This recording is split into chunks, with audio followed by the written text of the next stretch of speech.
so you could refer to that. But to keep that program funded till the end of 2026, we would need to allocate $768,000 to fund that to the end of 2026. And the second item is we talked a little bit about it at our last board meeting, and the Park Commission has talked about this as well, is using some ARP funding for a grant program for townships that would want to do some kind of a park project, because we've had a couple of townships interested in that. And so this is a suggestion to put $200,000 aside for that, and then hold a almost like a competitive grant process where townships could apply. And you saw some of the criteria in there, and Ben can talk about that too. So he patterns this after the Parkland dedication fee kind of method. So there's a couple of choices within that policy that the board might want to discuss. We've got this position so that the Park Commission would really make the final decision unless someone wanted to appeal back to the board. You wouldn't have to do it that way. This board could make those final decisions however you wanted to do that. But I'll let Ben speak a little more to the process that he's thinking about. I guess I'd say just another thing. We wanted to put this, because we need to have decisions on where we're going to spend those dollars by the end of 25, we didn't want to carry this process out very, very, very long. So we did put a deadline on it.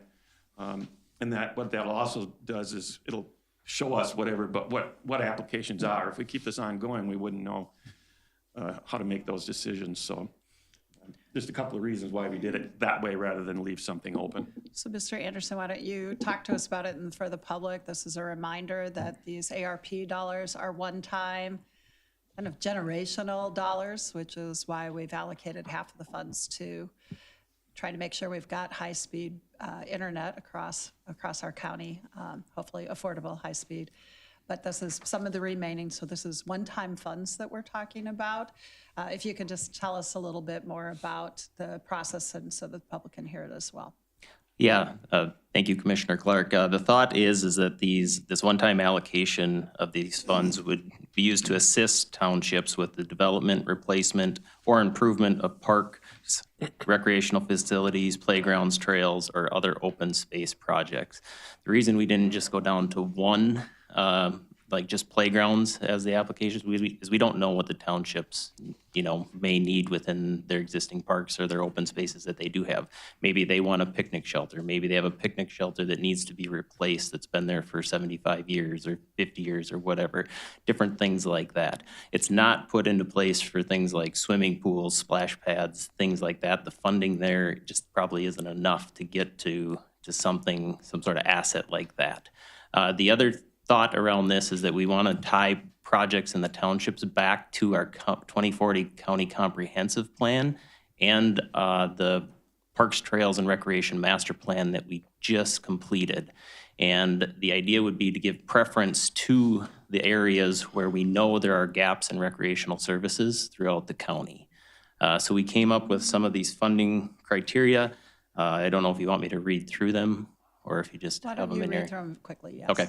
All right, so the funding criteria that we thought, and again, these can be adjusted if there's suggestions or things from the board, but the first is funding is available to assist with the development, replacement, or improvement of parks, recreational facilities, playgrounds, trails, or open space.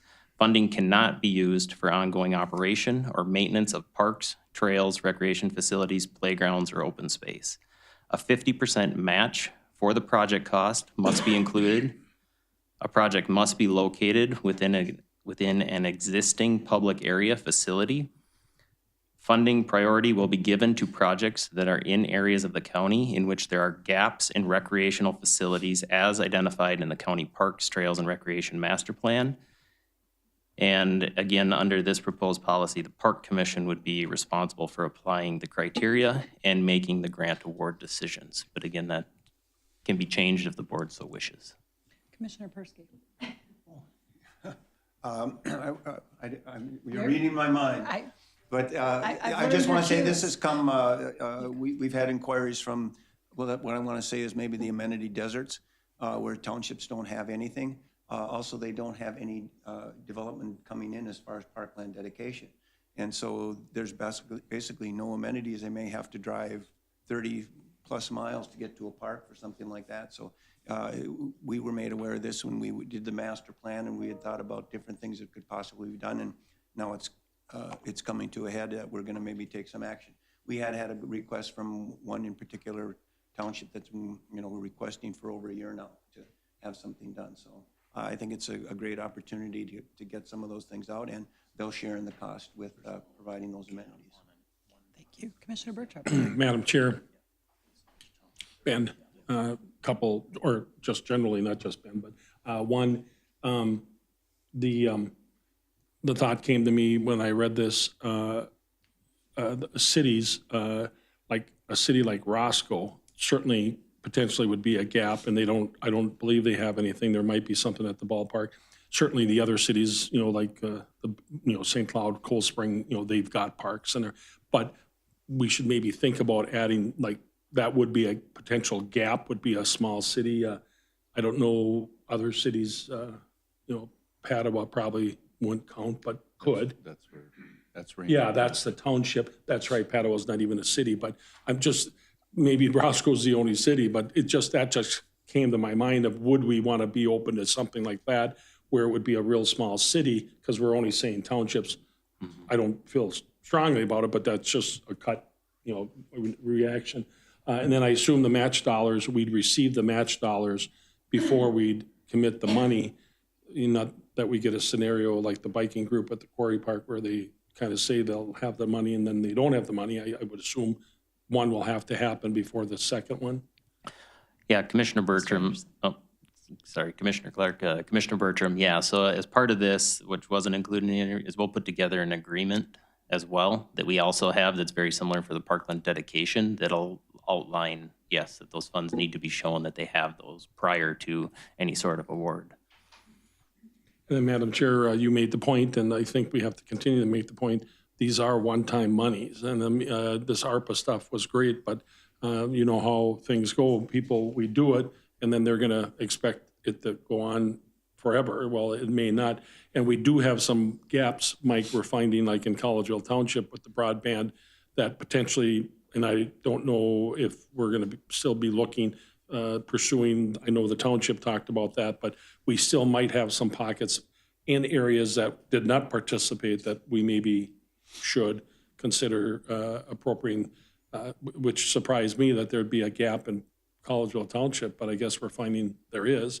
And the township originally didn't come on board with the broadband, but now I think are potentially looking at that, but keep some of that flexible as well. And then I assume the park dedication fee would be part of the match, or could be. I know there's one township that doesn't have a parkland, any parkland monies, but I assume, and I'm asking, are we going to allow the parkland dedication fee as part of the match? I don't know that we should or shouldn't, but something to think about ahead of time. I had wondered the same thing. It would seem like it would make some sense that they could. I think it would make sense to allow that. Yep. Helps leverage some resources. But we should clarify that. And then the last point, Madam Chair, is I think I don't, especially because it's new, I don't know that the Park Commission should be the final approval, and we should only be the appeal.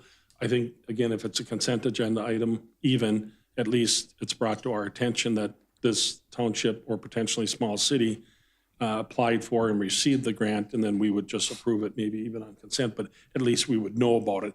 I don't know that we should allow the Park Committee solely to be the final approval and then only the appeal for us.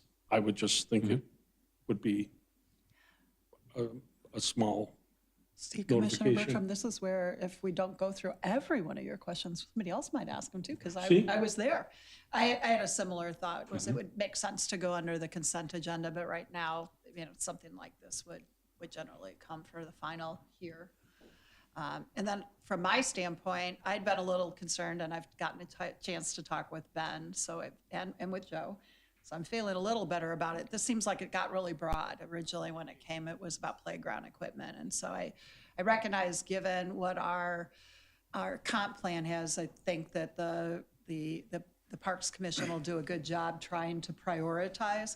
The reason why I said what I did about the equipment is that in some areas there isn't a place for kids to actually go play because there's not a school nearby, there's not something else. And so I hope that recognizing there could be other needs that you outlined, that the Parks Commission, to the extent they're able, helps with that, because that's a pretty pricey item.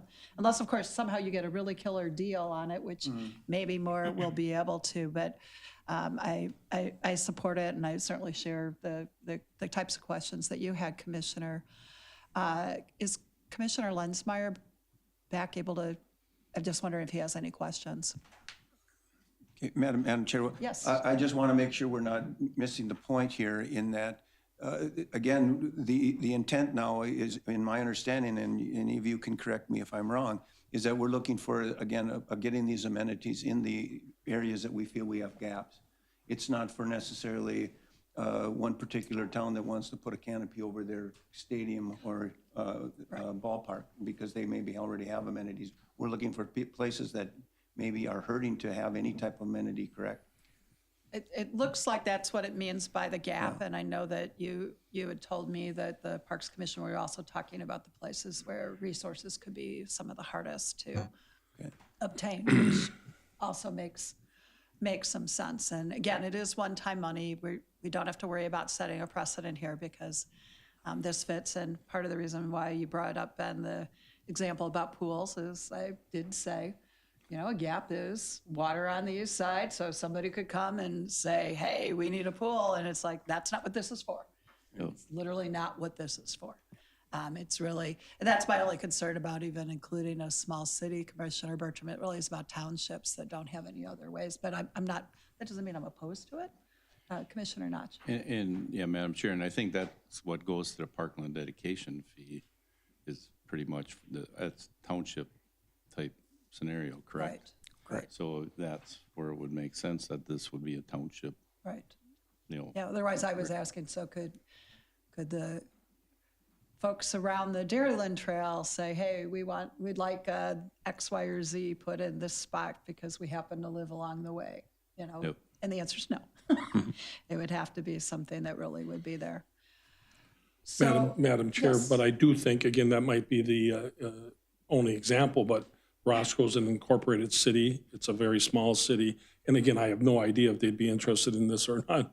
I think there might be something at the ballpark, like a playground equipment, but if a city like that, and I can't think of another city right now off the top of my head, Pearl Lake's not incorporated, Padua isn't, but, El Rosa is. And El Rosa, I know it does have something, but I'm thinking so if there's one or two of those types of cities, I think we should be at least open to it, because a Roscoe situation, for example, would be the same as a Munson Township, which they're in, or a Farming isn't incorporated, but Farming Township would be eligible and should be. So it's maybe one city, and like I said, it's not a big deal, but I think they're similar. And it might only be one or two cities that we could come up with, but I think we should be open, flexible Mr. in that Anderson. circumstance.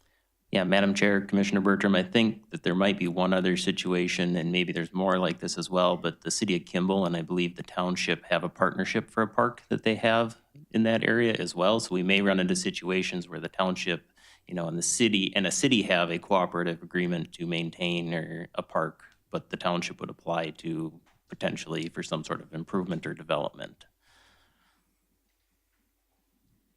But yeah, I guess we'd be looking for some clarity on if we want to include a small city and then what's considered a small city. Commissioner Notch. But then you'd also have to weigh in, does the city own the land? Right. Or is it owned by a conservation club, a community club? Because according to this, it has to be the entity has to own the land. So it has to be a township property. So it would have to be a city-owned property if you're going to include like a Roscoe. Madam Chair, Ben, does it say it's got to be owned by the governmental unit? I thought it just said it's got to be open to the public. Within an existing public area or facility.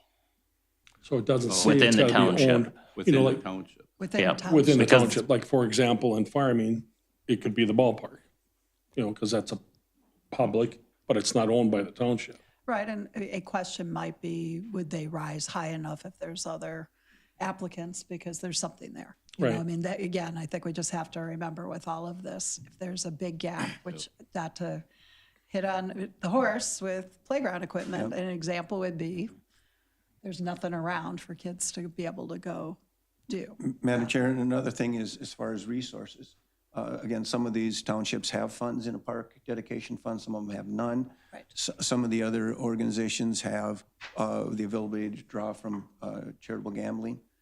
Again, some of them do not. They maybe also have within their community a business that could donate, or some of them maybe don't have any business. It's completely ag, so again, I think it's on a need basis, so. So I think, Commissioner Bertram, you're suggesting that we include that possibility, even though we don't tend to do that, because this is an unusual situation. And I guess I would suggest if we do that townships still have priority, but that we could go ahead and try it as long as they met all of those criteria. Members, are you okay with that? Okay.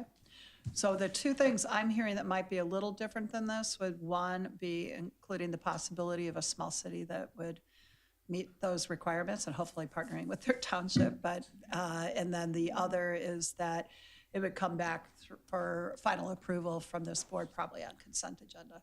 Yes. Madam Chair, I believe there was one more as well that I think the board should take action on too, would be to include the Parkland dedication fees as the match, Yes, that let's can be be part of that. specific in that. Okay, so those three things. Is there a motion on this? I mean, and I know we've got the co-responders. Do you want to do them all? We've got some changes that we want to make here. So why don't we have a motion on the park part of this first? Is there a motion I with need a those? clarification on Yep. something. And Ben, we're talking about the $50,000. Is that the total amount for the request of the project, or is that the total, the amount for the grant? So the maximum funding award, as it's presented here, would be, per project, would be $50,000. Okay, and so with looking at $200,000, potentially that could be 4 projects total, Right. correct? Okay. Hopefully it'll be more, but Commissioner Lensmeyer, it's good that they figured out how to solve part of our problem technology-wise. Were you able to hear any of this? Oh, very much so. Oh, you're on mute, or at least we can't hear you. You can't hear me? Okay, we can't hear him. Can somebody read lips? I can hear him here. It looks like you're muted, Lee. Hit your microphone so we can hear you, or if somebody from the background could unmute him. Jeff, I don't know, can you read beard? You can hear him there, Ben? I could hear a little bit here. Can you? Okay. Yeah. Can you hear me? Oh, well, that would barely help, yeah. All right. Yeah. There, now Does we can that hear work? you. It was down so low, we could not hear you. Okay, well, I'm wondering on what I'm supposed to do on this end, but, So, do you know where we're one- at? Could you hear us?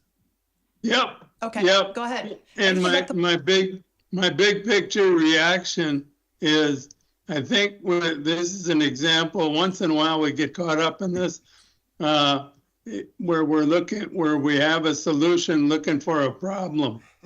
I mean, they came up with a bunch of possibilities and a few, wouldn't it be nice if, and I don't know, should there be some threshold where the need is more urgent and then take some action? But of course, then the funds aren't always there. But anyway, no, listening to this had merit. Well, and I think for all of us to remember, if we don't have sufficient applications or not Yeah. everybody qualifies by when it's due, then there will still be a small amount of time for us to make an additional use of those funds before the expiration of when we need to appropriate. Commissioner Notch. And also, if by chance there was more requests than money, because we have some remaining, could additional money be allocated? So if that's a yes according to Mike shaking his I head. was going to say potentially, So we yes. still have do have a few opportunity. other things we want to do too, probably including Madam- like college real townships. But yes, there's a possibility there. Yes, Commissioner. On what you said, Madam Chair, the money has to be designated, it doesn't have to be spent. Encumbered. Right, so that's So important. an extra step So there. if we have the 200,000 in a fund, that's really all you have to do by the end of next year, whether or not it's designated to the It has to fund. be encumbered. Yeah, well, I think, Committed is the term, but yeah, we'll work that out. We should be able That's to get fine. it done by the end of this year. So the feds have been really great at modifying what they've allowed us to do, but we still have some Is limitations. it this year or next year? It's next It's the end year. of this Mr. year, Schweikes, but yeah, it's this year, to be expended by the end of '26. we do have ways, there is a revenue loss component of ARPA funding, so Yes, we're it's a hoping. little, there's options to Right. handle this. So don't worry about the timing so much. It makes me smile, Madam Chair, when Randy says we have ways, I would say. and he always does. Thank Yes, you. we've tried hard as a county to not just be swapping out for lost revenue if we can avoid it, but let's Yes. see what people are interested in. We have, by my calculation, a very long list of other things we can use these funds for too. So let's see where this is. And if possible, let's get a motion with those. Ben, will you just say what the changes? I think I can articulate them, but why don't we have you do the changes to it and then approval for this? Yes, Madam Chair. So the first is to allow parkland dedication as part of the match for the grant application. The second would be to include small cities such as Roscoe, and we'll have to figure out a better way to define that, and I can work through that. And then the third is that final approval and final recommendation will be made by the Park Commission for the final approval by the county board via consent agenda. So looking for a motion. I'll move that, Madam Chair. Thank you, Commissioner Bertram. Second. Commissioner Notch, seconds. Seeing no further discussion, all in favor signify by saying aye. Aye. Opposed, same side. Okay, great. So all five of us are ayes. That is approved. Let's go back to the co-responder. One clarification question I had on that. That's for 4, right? So this, okay. So looking for a motion to approve using additional ARP funds for continuation of the co-responders. This would get us through 2026. With the current amount, that doesn't mean if there's an additional need, which I know there is, we may see another request. Looking for a motion. So moved, Madam Chair. Thank you, Commissioner Second. Notch. Thank you, Commissioner Persky. There's been a motion and a second. Seeing no discussion on this item, since we've had robust conversation in the past, all in favor signify by saying aye. Aye. Aye. Opposed, same sign. All right, that's approved. Thank you. And Ben, please thank the Parks Commission too for working with you on this and administration as well. Okay, next item, the wonky part of me, so people can laugh. I always look forward to this. We are going to then have the review of the performance measures and budget status overview. Dr. Williams. thank you, Madam Chair. With those two actions on the ARP funds, funding, there still will be $750,000 in that fund, and I'm doing this from memory, but I think there's $360,000 left in the broadband fund as well. So we do have a little bit set aside that to continue that project as well. So yes, we're going to talk about performance measures and a little bit about where we are in the budget. I need to get control of the.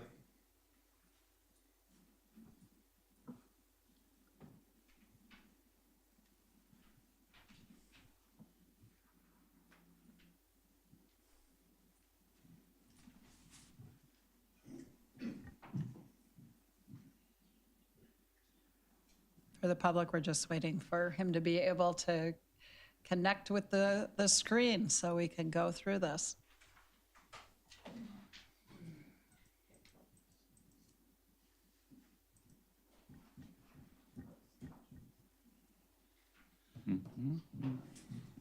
Next time, Madam Chair, when there's a color code, Steve and Joe, they need to let us know. Oh, absolutely. I thought about wearing that color today, or we should have. They're let wearing them the know. same color, yeah, or we need to let them know. We need to coordinate better. This was on the end of the rack. Well, I'm glad it's a different shirt than you had on yesterday. I'm on the end of the row here too. so. I thought I'd kill that time, There you, Madam Chair, I while like we're that. waiting. We need to be able to laugh. Has it been turned over to you yet, Mike?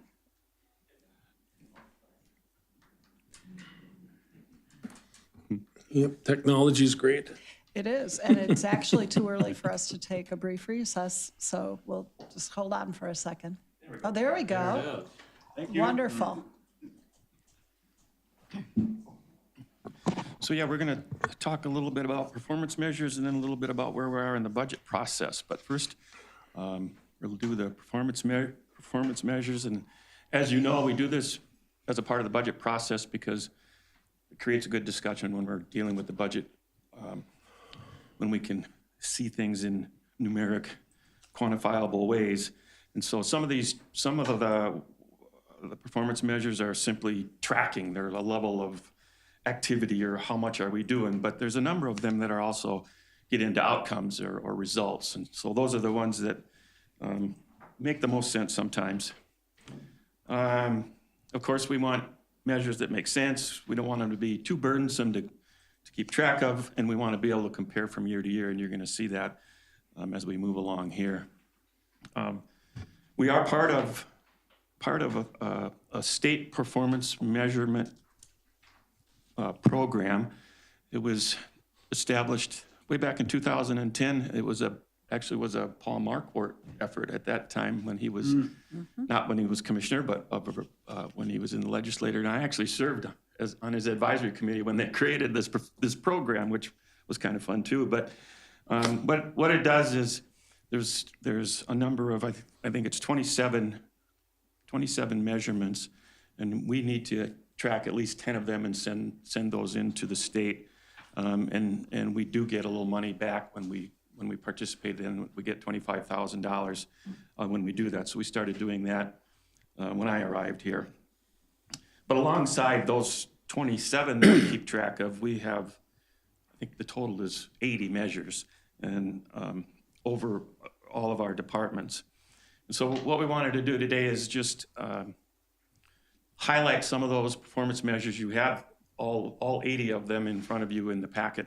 And we're going to do this a little different this year. I'm going to actually have members of the leadership team come up and present their own performance measures. They're the experts. And then you can have the opportunity to ask questions about the ones they present or the ones that are in the packet. So we can have a discussion.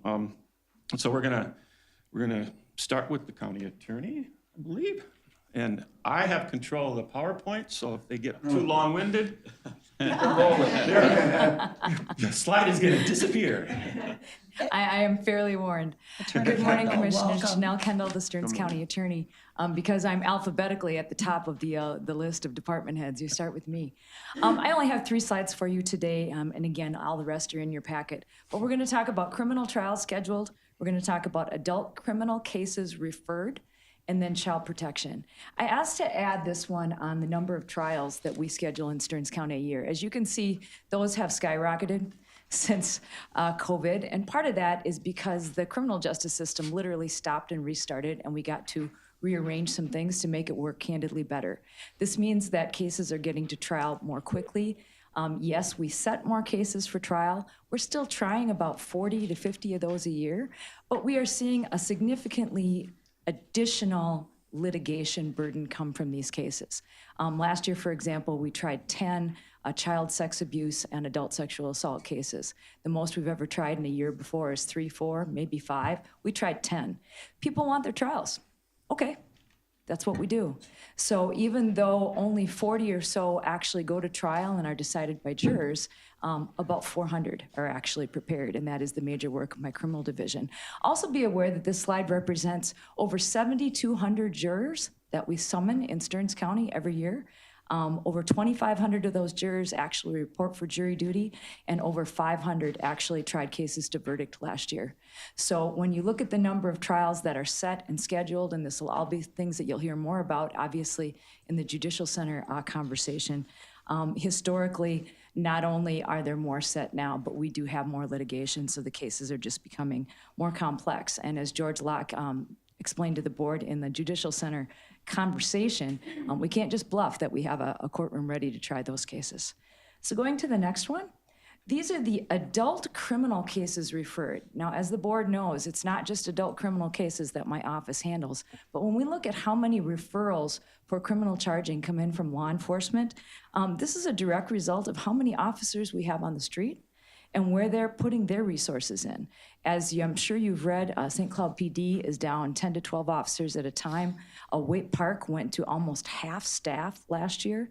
And where they're putting their time and effort in, when you look at all of the slides that are in your packet, you'll see the dramatic drop-off in St. Cloud referrals on adult criminal cases, but the dramatic increase on St. Cloud PD's juvenile cases. And those are the serious cases. We're seeing more and more cases that are eligible for extended jurisdiction juvenile and also certification as adult. So you can see in the broader context with all of the slides that although these are down partly because we have less officers out there, it's also because of the things that they are focusing on at the time.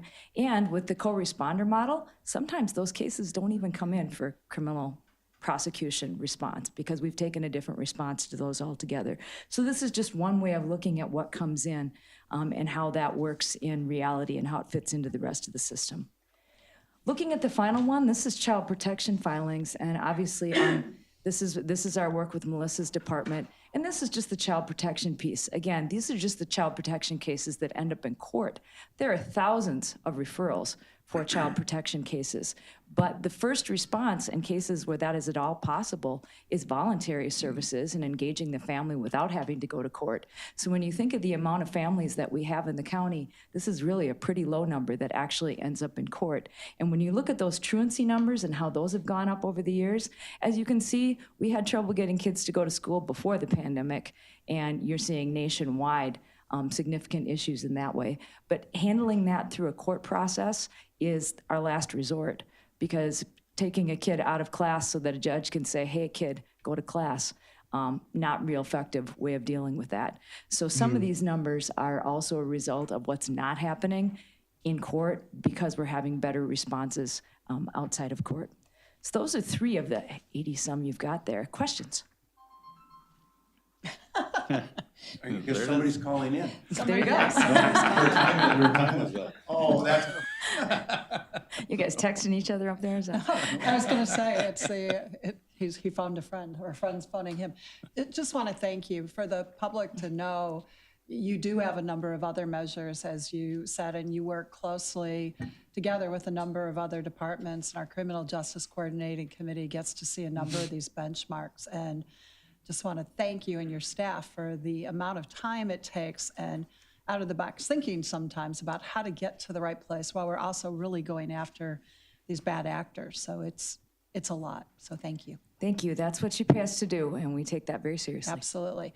And you brought up the criminal division.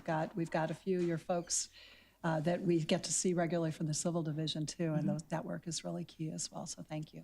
And thanks for coming in from your vacation. Thank you. Just want to acknowledge that. Thank you. Dr. Williams? We're going to go to Randy now. Okay, so I'm going to go fast so I don't get cut off here.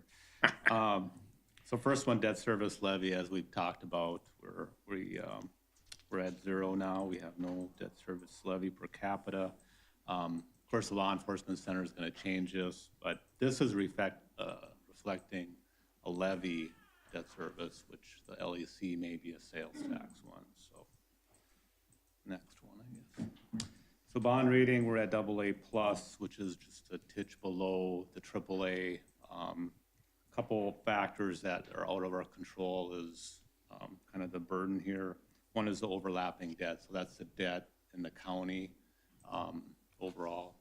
And then the other one is just various economic factors. There's nothing really negative there, but it's not as glowing as a AAA place may be. So we're doing very well. Typically, we're getting rates really that reflect AAA rating anyway. This is a virtual license center. So this is where we have almost all of our services that we do in person. We also have online. Stearns County has the most online of any other county, probably except for Hennepin County. So what we see a lot here is the tabs and birth certificates are the biggest generators here. And as you can see, the the pandemic, it really went up, and now we're kind of staying at that level, which is good. So this is the people on property tax payment plans. So there's a quarterly plan and a 10-month plan, and this helps the taxpayers budget their payments. It kind of helps replace an escrow if they've been on that. And this is the automated program. So when they pay online, it gets updated automatically, so there's no staff time here involved. So it's very efficient for us too. Electronic statement delivery, we work with the assessor's office on that, because this is the TNT statements, the valuation notice, and then the tax statements. And you can see this continues to go up. The taxpayer gets their statement quicker, and it saves us postage. So this is a good program. So that's all I have. I think Jody is up next. Commissioner Bertrand? Madam Chair, Randy, I continue to hear positive things about the License Center, about how easy it is going in and out. And when we go to the bathroom, I stop people coming out of there. I say, how was your experience? And I've never heard a complaint yet. Yeah. So, We value customer service very highly, and we work on that. And so, yeah, we have great staff. well, you're doing a good job. Yeah, I was going to say, and the short waits and the opportunities have really heard a lot from people as well. Commissioner Knott? Just a quick question, Randy. So if people have mortgages on their property, they can elect to get theirs electronically, but you still have to send something to the mortgage company then? Well, the mortgage company we send a file to, so that'll have a whole bunch. Okay, so they're batched. And it'll be marked on there if it's an escrow. So. Okay, so it's not like you got to mail individual property tax No. statement? Okay, all right, thanks. So hopefully you're going to hear gratitude through this whole thing. Really thank your staff. Yeah. Really great things. I think we're going out of alphabetical order. Jody? I was trying to come up with a way to get you to beat E.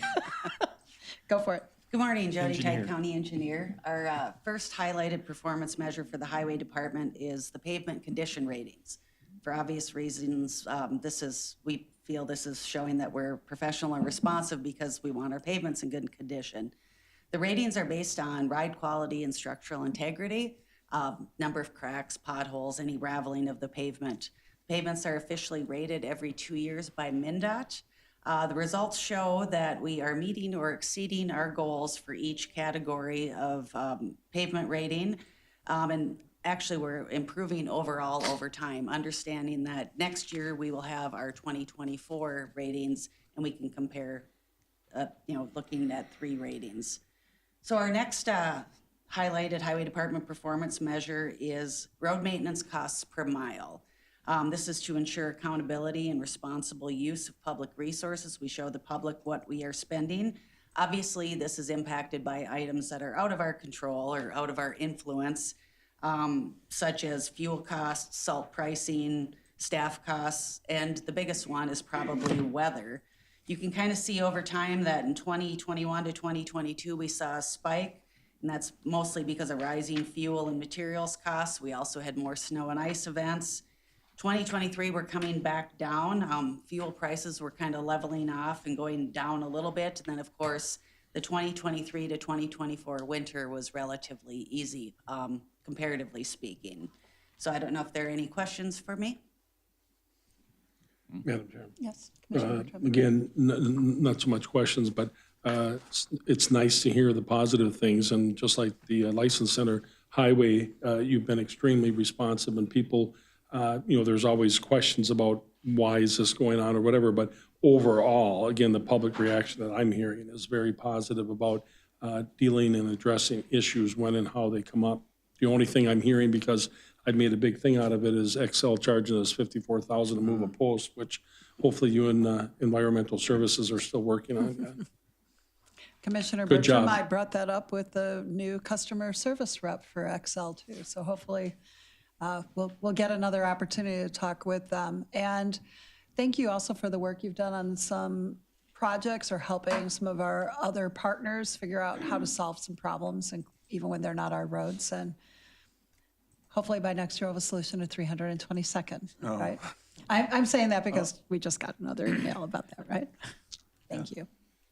Madam Chair, I want to compliment too, I think the road plan works very well because it seems like we're getting criticism or concerns about a particular road, and sure enough, it's on the plan. It might be a year or two out. So it's working well that, we're being proactive as far as identifying those places that need to be resurfaced or crack filled or seal coated, whatever it is, but I appreciate that effort.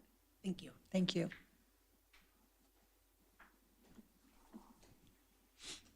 Good morning. And I know that we've got, 6 measures in our packet, and you have many more. But what are you going to talk to us about today, Ms. Huber? Good morning, Melissa Huberty. I'm the Human Services Administrator, and this is a snapshot of the performance measures we have in Human Services that have broader implications.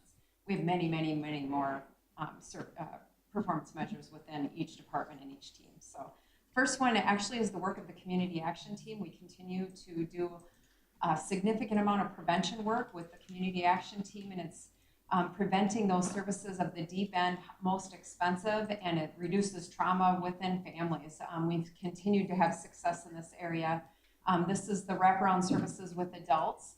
And when we first implemented this team, we had a lot of folks who were actually experiencing homelessness. Now we're serving a lot of people before they experience homelessness, and so we're preventing a lot of that from happening. So there's less ER visits, less detox visits, less law enforcement contacts, which equals significant amount of savings. Next year, I'll be adding in the Juvenile Community Action Team. As you know, the JCAD team has also been extremely successful with their out-of-home placements. And so we'll be adding in that for next year. So we have some full years of data for that. So that's the first one. The second one is we continue to have success in community corrections with those that are supervised on supervised release and on probation and are meeting the 65% and 85% respectively for no new crime committed within 3 years of discharge of probation. And that is a random sample the state pulls and monitors that for everybody across the state. So the last 2 measures are in the public health area, and they have to do with the national county health rankings. Stearns County residents are living a little bit longer than in Minnesota and the U.S. in general. And it might have to do with the next slide, which is thankfully we've reduced our excessive drinking in Stearns County from 2022, which was quite significant. And this data is gathered by self-report, so it's probably underreported because most of us in a survey don't over-report the amount that we're smoking and drinking. We usually underreport the amount that we're smoking and drinking. But the numbers went down, and we're kind of mostly in line with the U.S. and the state of Minnesota right now. So, but we keep an eye on that for overall health, and I am available for questions. So, Ms. Huberty, recognizing that, like with every other county, there's challenges with workforce, and thinking particularly about Gateway, I know that you're trying to make sure you're measuring responsiveness and what you get calls every 30 seconds, et cetera. Can you just talk a little bit briefly about both how you're measuring some of the challenges people might be facing with wrinkles in state law, et cetera? Sure. Yeah, the issues that people are experiencing when they're attempting to call in or visit for the Gateway or public assistance services, it's hard to explain because it's a very complex problem. It isn't just one thing that's going on. But generally, it's helpful to know that there are about 45,000 people on public assistance, so that's 1 in 4 people in Stearns County. And it's complex. So we have a phone system where there's 29,000 on average. Actually, in July, it was 32,000 phone calls we received in that month alone for like 10 staff to respond to. So we either need to increase the staff, and we've been trying to increase the staff, but of course with the workforce issues, we've had a hard time hiring in there. So we're trying to work the best we can through human resources with that and other strategies. The good news is that we actually have done a lot of work in the area with staff, so that we haven't been losing staff, which is really good. We just can't get staff in the door. So that's what we're working on there. We also are aware that we have the gray tsunami coming in that area, and that means that we have a high rate of retirement coming in the next 2 years in that particular division. So we need to be paying attention to that as well. But there's phone issues. There's a new software behind the phone that's also not exactly working. But actually, all of the issues that we have received have not been related to staff falling down on the job. It's entirely due to either phone issues not working, or a lot of times people mixing us up with the state of Minnesota, thinking that it's actually us that's not doing something, and it's really the Department of Human Services or their antiquated systems behind the scenes that are actually causing a pause or causing them. But people don't know the difference between the state of Minnesota's Department of Human Services and the county's Department of Human Services. So it's that churn of calling people back. And then there's just the complex, we need modernization in this area. It is very complex to apply for public assistance in any area. And that was designed that way. Like, we designed this over decades to make it very difficult for people to get on public assistance. You don't get to just fill out an application and you get it. It's very complicated to look at assets and find it, prove that you don't making what you say you're making, and to prove all that. And that was designed that way to make it very complex. And so those are some of the frustrations that people are experiencing in the public assistance area. The system was designed to make it very difficult on people. And I hate to say it, it was designed by policymakers. Yes. And it's been off and on, and we talk Yep. sometimes about K-12 changes, but the changes that happen here, even with the state so-called modernizing some things for seniors who have automatic eligibility, it's made it more difficult because of what you need to do. So I really think we're glad that you're able to keep staff. That's really important. I know personally it's been really stressful, and the fact we've all been getting more people contacting us, clearly there is an issue. So regardless of whose issue it is, people not being able to get through on a phone or anything else is really problematic. And we know you're working on it. We know your staff's working on it, but perhaps next year we can also hear about responsiveness times. The good news is you solve the problems. The bad news is that for some people, it just takes a lot longer because they can't get to a human being sometimes. And sometimes that's on their side, right? They don't leave messages.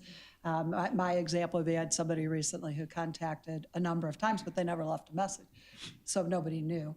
But just the things that we can keep doing, and if there's something you're needing from us as a board, you'll let us know. And I brought it up now just because we know that that's something you're struggling with, so. Madam Chair, I've had similar concerns as well.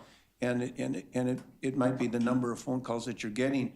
It might be as simple as somebody needs a form. And all they need is that form, but they call and they don't get a response. Then they call back and get a response. So they might end up making 8 phone calls before they get any type of response. So I don't know how we're, on that first phone call, if we're not getting back to them when they're making that request, or what seems, are we that logjam that we can't get back to a simple question where they're not looking for great assistance, they're just looking for the answer to a question. And as you're about to answer that, we also have people who move from one county to the other, right? We've got all these communities around us, and that makes it harder too, because you've now got calls from people who used to be in Stearns but are no longer in Stearns, and that makes it even more difficult. Yeah, And we Madam recognize Chair, you might be coming back to us later about this. Yeah, and Madam Chair, Commissioner, I can, for the most part, the calls aren't that. We are handling those calls. For the most part, they're the assets.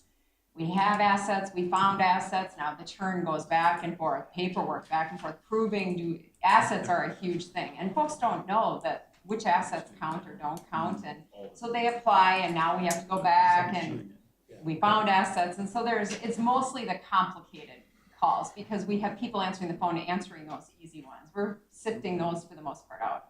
But as Commissioner Clark said, we are also serving a number of other residents by our location. So many of the complaints you have received have not been our residents as well. But we've been helping them because they're at our door and we're helping them. And we don't want to say to them, you're somebody else's resident, go away. So we've been helping a lot of other people's residents as well, which doesn't help our overall volume. We could just figure out how to build the other counties and or get them connected more quickly. And Yeah. perhaps you'll be able to come back another Yes. time. Just thinking about, since one of our core values is about being responsive and meeting people where they're at. And again, didn't mean to get us into a long conversation, but it is appropriate as we're talking about performance measures. Commissioner Bertram. Madam Chair, I hope members noticed that when she said decreased alcohol, she looked at certain board members. So is that? I noticed it, if nobody else did, I know. First of all, this is a teachable moment. This is not, none of this is accusatory. You're on it, we're on it, Mike's aware of it. The response, and we're all getting these calls, and it is concerning, and it's not pointing fingers, but when you've got a department of 400 employees and you got 30,000 calls, and our goal is, and the chair and I are going to meet with you about how do we help you decrease those calls. But people, I've shared this because the Chief Deputy Miller shared with me, they get calls at 911 from people at a restaurant that say their food is cold.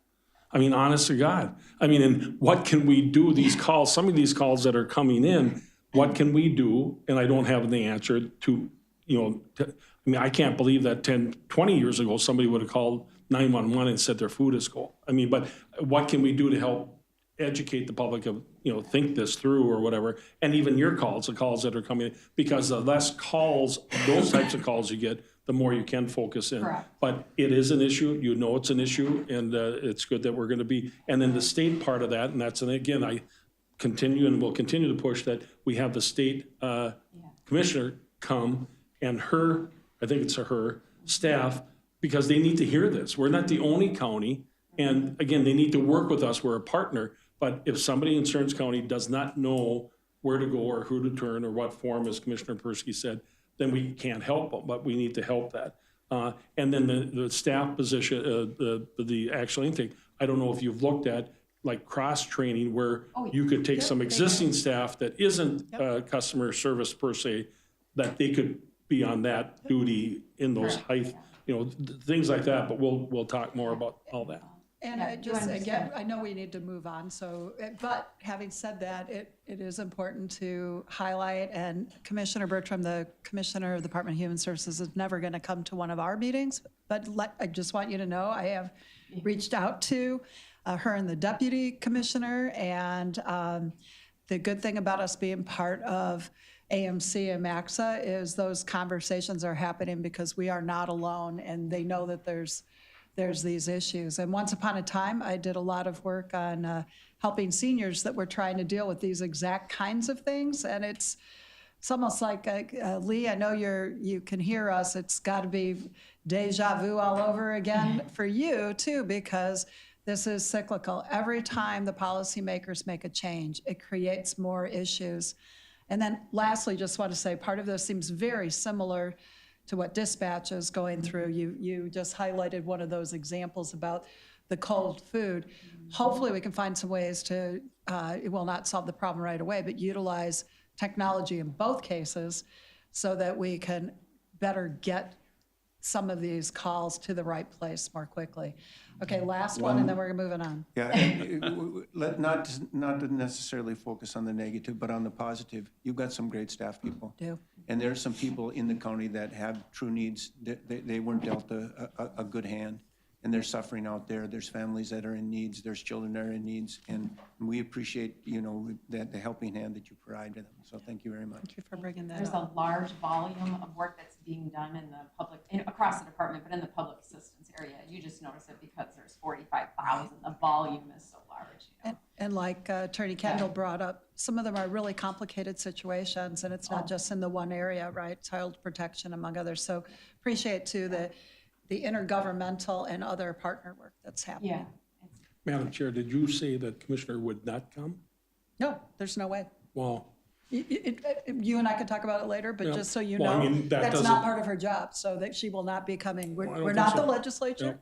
She can go, she'll get dragged in front of a legislative committee. She's not going to come here. And that, We and do that's have our fine. other ways, is The what I'm Commissioner of trying to say. Transportation was in Stearns County a week ago on an issue, so some of the commissioners are responsive. And part of that is if we have that kind of discussion with them, yep, it's not comfortable, but if we really want change, then we need to make sure that they understand what we're hearing. They do. And we can do, well, I don't know, they're not responding, but we'll work on that a different way. We all have different ways of And addressing that. I guess if the commissioner is coming here, she will absolutely hear and see it, and she does come through here. That's different than what we're talking about.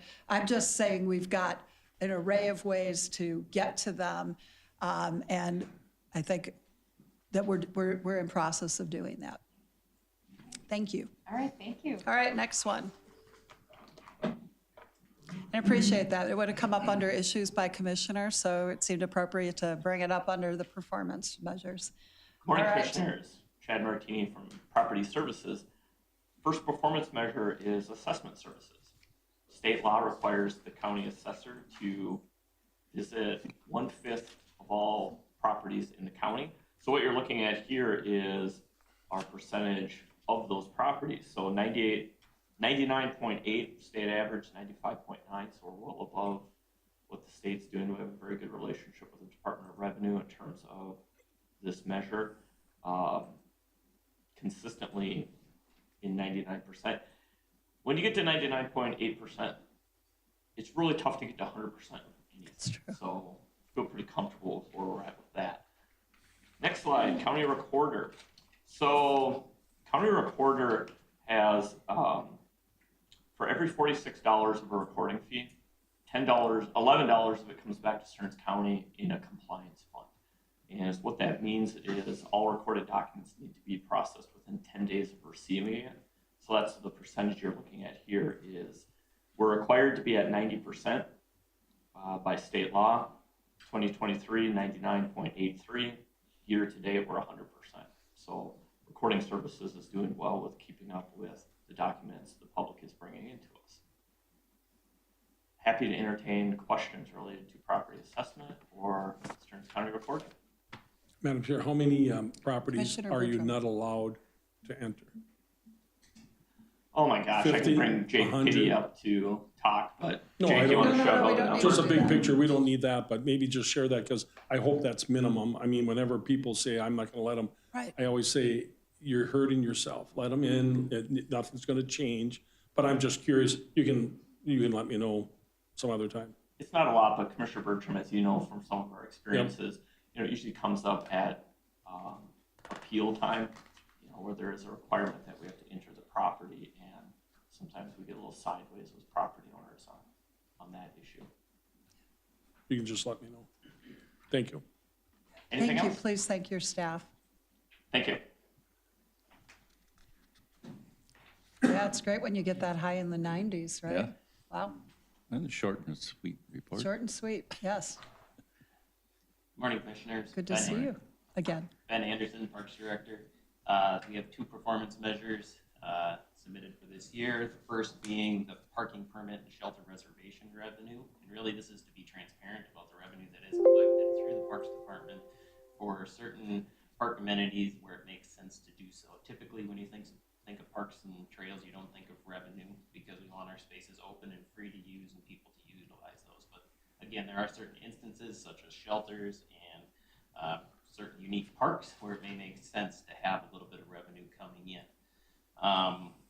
The one thing I do want to point out on the Quarry parking permit, these are very variable on the permits that we sell at Quarry Park depending upon weather.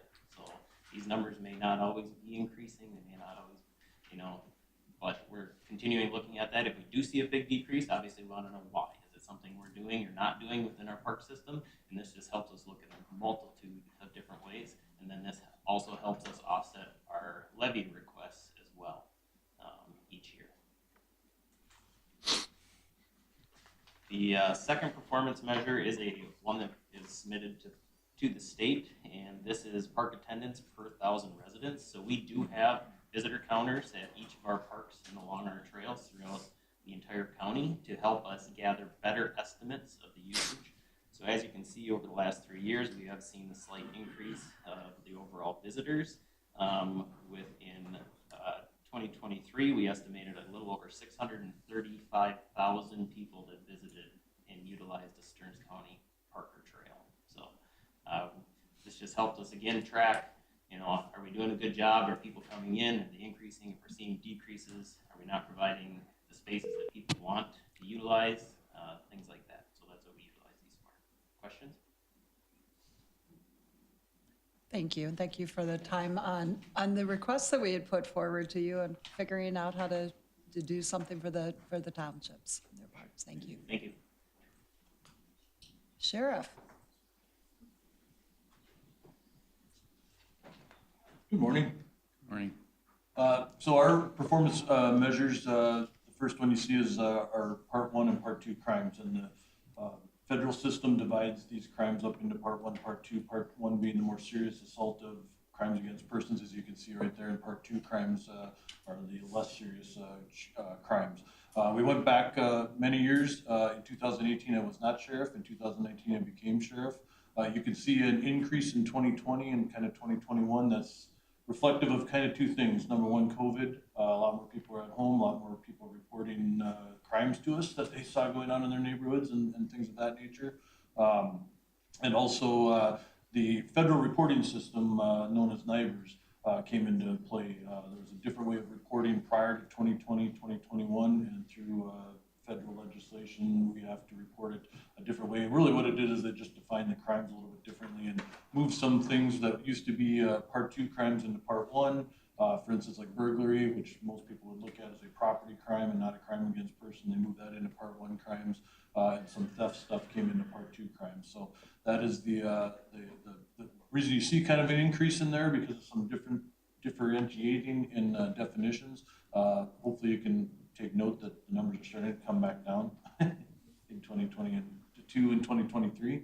And then our next performance measure is just our response time. Obviously, responsive to our community is one of our mission statements in the county, and obviously as law enforcement responding to crimes.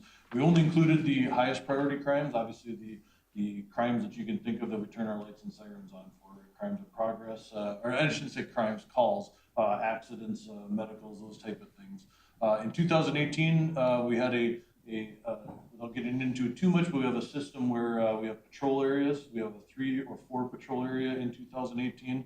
We're always looking for ways to kind of get to these calls. As you know, we have a huge county, and really there is no science behind this, because we could be parked at the end of somebody's driveway and then they have a medical, and so it takes 2 seconds to respond, and then it might take 20 minutes to respond. So there isn't necessarily like in a city limits where you're kind of constrained and that type of thing to kind of measure.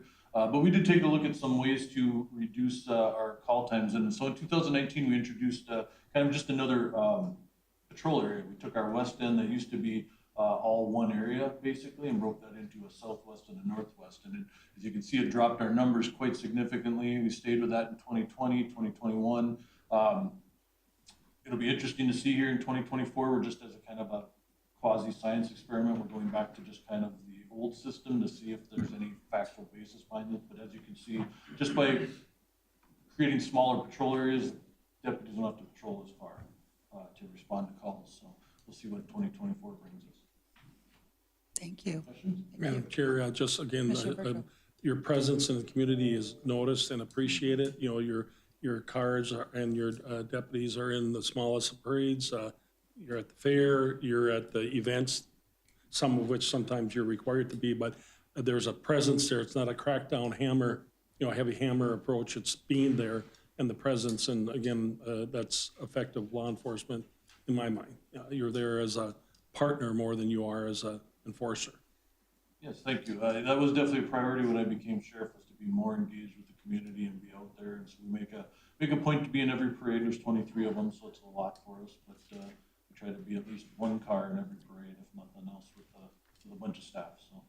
Well, and for those who might be listening who would wonder whether that's fluff or not, for putting the PR part of this aside, you really are. You and your deputies are everywhere, and that really makes a difference. People have relationships. They feel comfortable contacting you. And for me, even another angle that I think is so important is the work that you're doing with our partners. I think people have felt really good and responsive that the way that you approach it, so thank you. Thank you. Anything else? Commissioner Gursky. Looking into the future, what about recruits? What about drawing candidates in? Well, I probably will be trying to address that with all of you in the next couple of weeks. I will tell you that for whatever reasons in the patrol side of things, we're probably my 30 years of being in law enforcement, we're hitting a critical stage. There are no, and I say this with all factual basis, there are no recruits in any schools that don't already have jobs someplace. Right. We are at the point where we're offering jobs to people that have a year of school left, conditioned that they pass and pass everything. We are currently in the process of trying to hire what we call lateral hires, trying to get some experienced people from other agencies. My hope is that we get people from out of our area, because it will do me no good to hire 3 Albany officers and wipe their department out, because guess who's taking calls in Albany? Us. And we're already seeing that. We're seeing that the small towns are definitely feeling it even more so than us. It's not uncommon for us to be taking calls in Bruton, Paynesville, Melrose, and we're the law enforcement. And you're seeing that across the state where agencies are just shutting down, and they're saying sheriff's office can have it with no additional funding, no additional staffing. And yeah, it's kind of we knew it was coming because, and it's a little bit of the byproduct of all the defund police movement. People just did not get interested in this career. And it's not just our career, it's public safety. You go out there and you see volunteer fire departments struggling to find people to get back to their communities. Mayo ambulance is short on staff. So it's not just our career, but it's definitely, we're feeling the effects of it. And given our area didn't really experience that quote unquote movement, what we do know too is the crimes committed against officers, against deputies, has also made it more challenging to have people thinking about this as a career, worried for safety too. And in fact, you and everybody else puts your life on the line every day for all of us, doesn't go unnoted. Yeah, Madam Chair, and Steve, you know, we want to encourage good people to go into law enforcement. Absolutely. And your Sheriff's Association, I don't know what you're doing as far as recruiting or some type of movement also at the state level, if we can get some support through the legislature to make sure that, you know, we got people perhaps that, you know, have that opportunity that, you know, can pursue that profession. So again, appreciate all you do, and it's honorable profession. Thank you. Thank And you. Madam Chair, it's beyond just recruitment for the sheriff's office or all of our department. People don't want to volunteer at church for an usher or a lector, or don't go to church, or golf teams. I mean, they're down to 2-person bowling leagues or 3 people. It's a just widespread over everything, even the fun activities that people used to do. So I don't know how we, other than encouraging people to get back to, I mean, the JC, I was a part of the JCs. There was a JC chapter in probably 50 towns in Stearns County. Today, I think there's maybe 3 at best. What 18 to 40-year-old is going to commit to a youth organization? And again, it's from little on. And there are people, but it's a much smaller, and I don't know what we do about that. That's a societal thing. It's across everything. And if Persky ever does want to become a police officer, all I can tell him is don't give him a gun, please. Do not give him a gun. I use a bow and arrow. Maybe just a ticket. Oh, okay. All right, we're going to keep going. Thank you. Ticket collector. Just looking out for you, Joe. Okay. Madam Chair, Welcome. Commissioners. Corey Vasky, Stearns County Veteran Service Officer. I have a lot more than just what was specifically requested for a performance measure. A little background on that. What we're asked to provide is received through the VA on their GDX, or Geographic Distribution of Expenditures per county, and that information is based on the veteran zip code. Even that, I've trimmed it down to just VA compensation and pension dollars to try to reflect mostly what we are contributing towards in our office. But that being said, that number, a lot of that number carries over. It changes when veterans move into the county, so I don't know that that really gets to the heart of what we do as an office, so I've provided additional information. We are a very busy office, and we see quite a few clients. Just in verbal conversations with the state, we submit, the Minnesota Department of Veterans Affairs receives, I think we submitted the 2nd most claims last year out of any county in the state. So quite a bit of work that comes from our office. Any questions? We could definitely be here for a while. Really appreciate, we're not going to, but appreciate the work that you're doing, and keep wishing the state had some additional ways, or the feds, to really get to the heart of the great work that you and your staff are doing. And for the public, because we have one of the 2 VAMCs that ends up impacting, but you do a lot of work for a whole lot of people, and I know that it makes a difference for any of our families who are impacted. So thank you for that. And Madam Chair, being accessible in the rural legions, you know, having those hours at rural American legions or other places is certainly effective and helpful for those communities, for those people that are, you know, 60 miles away. Thank you, Commissioner. We do recognize that, and we have had some turnover in our Western Stearns County Veteran Service Officer for several years now. We're in the process of hiring for that again, but previously we hadn't resumed those initially because of COVID, and then because of turnover, and it takes time for us to train somebody in before they're ready to be out there working with veterans on their own. And but we've continued to do the Painesville and the Melrose outreach. If we are able to get an office in Western Stearns, then we would eliminate the Melrose and look to reinstate some of the additional monthly outreach. Well, thank you. Thank you very much. Thanks to the department directors that participated in this, and to Allison for pulling it all together, coordinated too. So, as you know, we're in the middle of the budget process, and so the second item here is to talk a little bit about where we are with the budget, and the budget committee's most recent actions. Madam Chair, just before we leave that other point, who reviews this at the state when you submit these? Who do you submit them to? The performance measures? It's, Department of Administration, isn't it?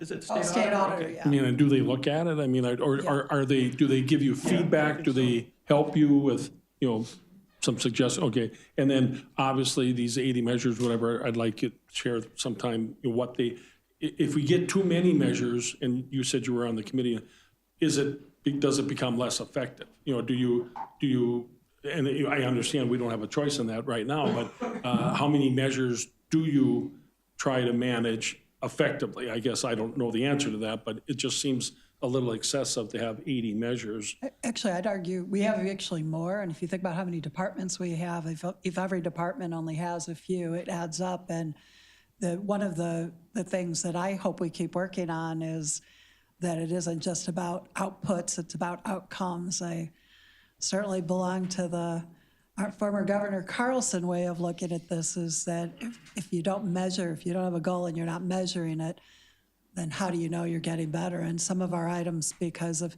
even things about crime, there's only so much we could do about crime. So, you continue to work with departments on having effective ones.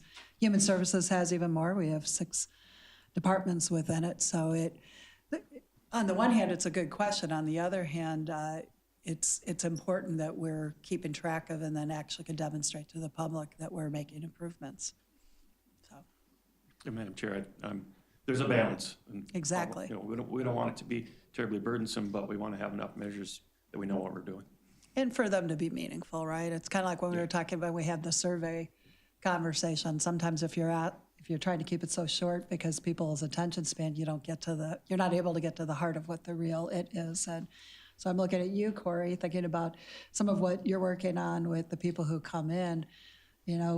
While the dollars and cents or the numbers of people are what they're asking, it's really about how are you improving people's lives, and you're making a lot of difference. Okay, budget process. Yes. As the budget request from all departments was presented to you at your last meeting, and as you recall, there was, if that would have been approved as is, it would have been over a 10% increase in the property tax levy. The proposed budget actually was almost almost $103 million levy, which again is almost 10.5% higher than the current year. So in our normal process, we began to look at that, and staff goes through the budget very closely and changes expenditures and changes revenues, and that's happened here. And you can see in the table there, just because of all those various changes, that reduced by $1.8 million. And then there's a few other things that we would be suggesting. One is to take arguably a number of one-time costs and fund them with the project fund. The project fund, at the end of the year, if there's surplus in the general fund, then we move a portion of that over into what we call the project fund. And so through time, we've typically used that for one-time costs. And so where we are there is to use $780,000 of the project fund, and that fund balance is at about $4 million today. A reduction in the request by outside agencies. The most significant was Soil and Water Conservation. They came in with a pretty aggressive request, and this pairs it back to a 5% increase in that impact on the levy. And then the last thing is something that for sure I wanted to highlight with the board is that if the sales tax for the Justice Center is approved, all of our staff that has hundreds and hundreds of hours in that project, we could pay for that staff time with the sales tax if the board sees that as something we should do. And currently we have a number of, it's a small percentage of some and maybe 100% of some of the other staff, but that's just over $600,000 that if we do that, we would reduce the levy by $600,000 by using sales tax to pay for those wages. That project, as you know, is going to go out a few years, so we would continue to do that. I would imagine through the next few budgets, and then of course we'd have to shift back off the sales tax once the project's complete. So that's a little snapshot of where we are, and Randy, if you have anything to add to that, please do, or Sarah. Yeah, I think we're going to continue to work on it. The decisions get a little bit tougher from here on out, but we certainly are going to see more reductions. So, yeah. Well, I know we all appreciate that because even with what you've been able to do, it's still higher than we probably feel comfortable, especially, and I know that's true for all of you within the budget committee, but as we're going to our voters, we're really trying as hard as we can to keep all of our costs down, so appreciate that. Did you have a question? Madam Chair, Randy, the harder you make it on yourself, the easier it'll be for us, and it won't be as offensive when we say no. Yeah. So if you do your job, it'll be easier for us to do ours, so, thank you. Yeah, I would say where we got to now is pretty normal stuff. We've done all that stuff in the past. It's relatively standard. What we do from here on out will be a little bit more challenging. And you have ways. Yes. At least some ways, right? And there's some things that perhaps will be able to be delayed. So this is great. I know that we have a public hearing that at least a few people are really excited about. So if we don't have anything else at this time, let's take our quick break and come back so we can do the two hearings that we have. For the back room, we'll be taking a 5-minute recess.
All right. Okay, everybody. So I'm going to be turning this over. Our next couple items are under Auditor-Treasurer. We've got a couple of public hearings. The first one is conducting the public hearing to consider a lake naming petition in Farming Township. Thank you, Mr. Madam Schweifels. Chair. Yeah, so we have Sierra and Mark here, and I'll let them introduce themselves, and they'll do the presentation here. Great. Hi, good morning. I'm Sierra. I'm Mark Iverson. I'm the Land Records Coordinator for the county. Yes, Madam Chair, Commissioners, today we have a public hearing to consider the naming of an unnamed lake that is located in Farming Township. We received a petitioner from the Stangler family in May of this year, and as part of the statutes require, there is a notice process. So everything was received in order. The notice of the public hearing was in the paper, in the Cold Spring Record for 3 weeks. It was also added in the Star Post. There was a notice personally served on the chair of Farming Town Board, and also notice was provided to the Commissioner of Natural Resources prior to this hearing. So in June 18th, this hearing was ordered, and it had to be more than 30 days. So we are here today, and I know there's members of the public, and the petitioners are here to provide some added information. Great. And before I open it up, do we have anything to add into the record that you would have received electronically? Nope, we did not receive anything other than what's included in the packet. Great. Well, good. Well, I'm going to go ahead and open the public hearing. Public hearing is open regarding the approval of the resolution changing the name of unnamed lake to Sunrise Lake. I want to recognize you. Do you want to come forward? Please state your name and address for the record. My name is Eric Stangler, and the address is 30536 223rd Avenue in Albany. And your name? My name is Great. Wonderful. Know you want to say a few words? The reason we named it Sunrise Lake is because it has beautiful sunrises.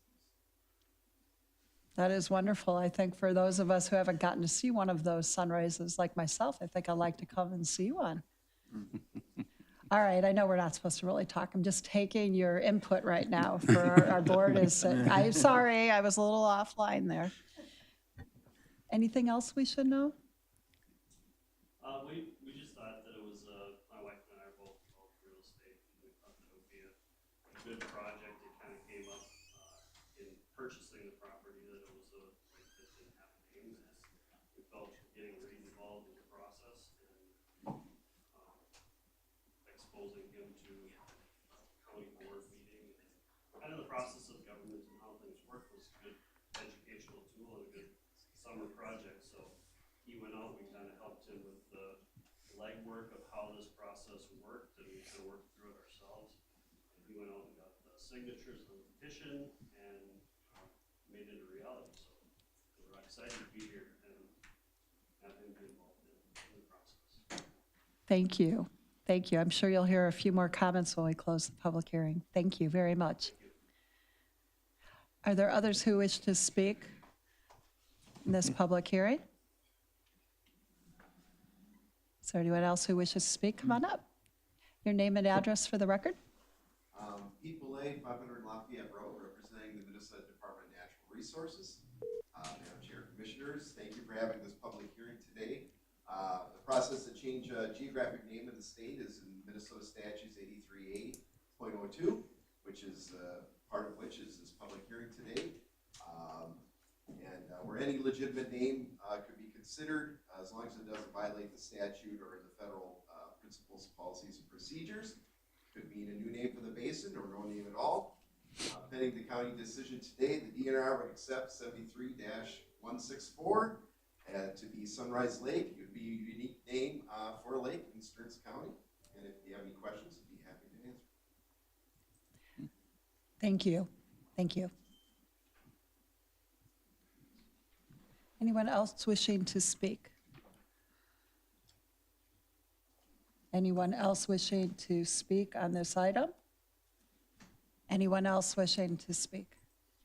All right, seeing none, close this public hearing. I'm sure members, you're ready to do this. It's very exciting. Glad to have the DNR here, and thank you. I got a chance to talk to you at the recess a little bit about what a difference you can make before you're an adult, and you are demonstrating it together with your parents, so please encourage your fellow students to be engaged. We love it, and it's better than coming up with a new state something or other. This actually is going to make a real difference right here, so thank you. Members, is there a motion for? I'll And I'm sure there'll be some let Steve make comments. the motion, but Yep. I just want to say, Madam Chair, Reed's a very intelligent Yes. a young man, because I went over and talked to him, and I said, have you ever been to a meeting like this before? And he said, no. And I said, what do you think? And he kind of looked at me and went like that. I said, boring, and he went. So he's a lot smarter than what he may look. Now, Reed, if you could go back and name 2 performance measures to your classmates, that would be a really big deal. So I believe Commissioner Knotts, you've got a motion? Yes, Madam Chair, I will move the requested action to name the lake Sunrise Lake. And I'll second it. Okay, we have a motion and a second. Is there any further discussion? Hopefully you're seeing lots of smiles, Reed. All right, seeing none. All in favor of approving the name being Sunrise Lake signify by saying aye. Aye. Opposed, same, oh, Lee? Aye. Opposed, same sign? All right, we now have a Sunrise Lake. Cool. And hopefully quickly the DNR will be able to switch that. I'm not sure what quickly means in this context, but we will be able to start doing something rather quickly. And thank you to staff as well for helping us get here. Our pleasure. Thank you. I think we should have coffee on the deck to see the sunrise. I And think so. do the ribbon cutting, and I like it. I think maybe that's, that setting will be more exciting for Reed than this is. yeah. And again, Reed, and thank you. It's great. All right, we have one other public hearing about fee change. Madam Chair, yes, we have the annual fee change, and I have Jeff Swenson, Here. the accounting supervisor, Sarah Utsch, and Jake Pitty here to present on that issue. So they have a short PowerPoint, and then you can hold a public hearing. Great. Good morning, Madam Chair and Commissioners. Sarah Utsch, Finance Director, and this is something we do annually here as hold a public hearing for any fee changes that need to come up as a result of the budget and departmental reviews. And so I will just quickly go through the process and considerations, and there should be a quick PowerPoint. But if not, there was substantial information within the board packet as well. Maybe? All right. So our process, as a reminder to you, is each year, 1/4 of the fees are reviewed in detail by Jeff Swenson and myself in our office, and we look at things such as staff time and supplies needed, some other things like if the service is mandated or not, and what the public or private value is of those. When we did the 25%, we do that on a rotating basis, and this year it was the sheriff's office and property services, which we looked at in detail. At that time, we also asked all department heads if there are any other fee changes that they would need, whether it be by statutory requirement or something that has changed with them. And so we have a few of those today as well. These are the fee changes that are proposed. There's 2 slides worth of this, and it was also published on the county's website, and in addition, it should be in your board packet as well. So we're just going to touch briefly by category on the fee changes and are able to take questions, and then at that time, I would request the board to open the public hearing.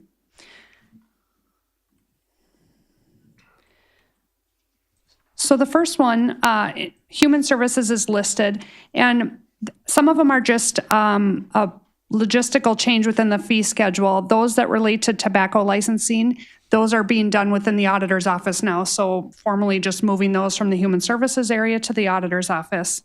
And then there are also a handful of fees under community corrections that say remove, the changes remove. And this is a statutory thing which I referred to on the screen right here is sunsetting these supervision fees. And so we have eliminated those, or we'd like to eliminate those fees effective immediately because the administrative cost to administer those fees is a burden. And we're able to then probably change the equivalent of those personnel that have been working on that to more programmatic areas within human services that can be more useful. It does result in a loss of annual revenues of about $315,000. However, as you'll remember, just about a year ago, the state did increase our community corrections subsidy allocation by $1.3 million. And so there's an offset there with the fact that they did add this legislation. Property assessment has some changes as well. I have Jake Pitty here because these are a little bit larger changes and take a little bit more explanation. And so Jake is going to go through those. Good morning, Commissioners. So the city of Sartell recently, they had a local contract appraiser that did their city, and he recently retired, and upon retirement, wrote a nice recommendation for our office to possibly take over, and we were able to contract with the city for those services. So we took on just under 5,000 additional parcels with the city.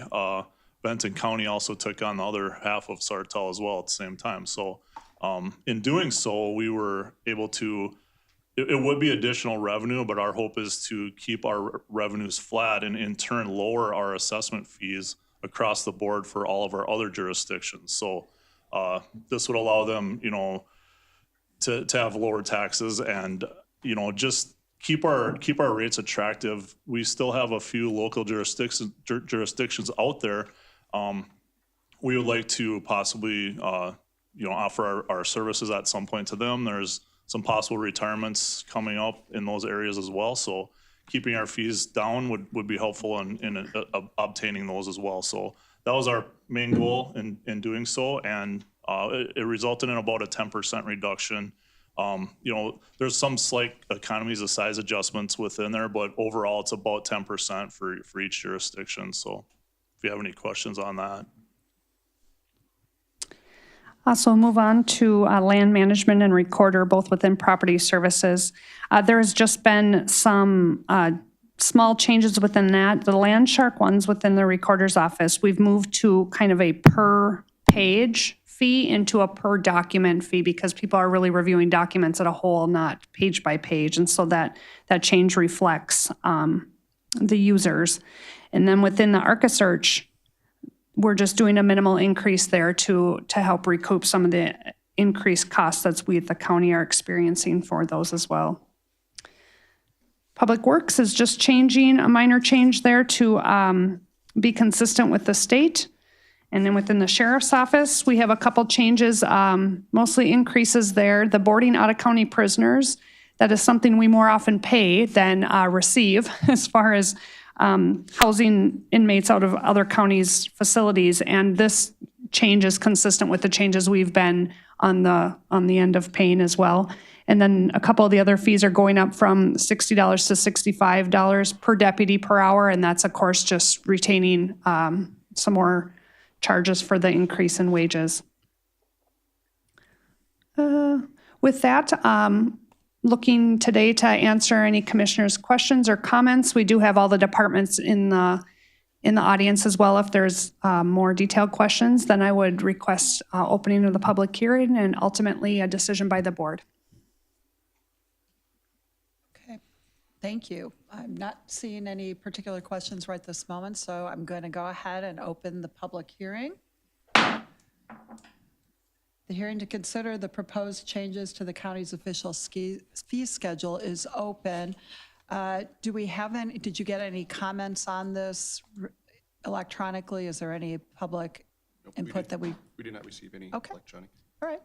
Then is there anyone here that wishes today to speak to the proposed fee changes?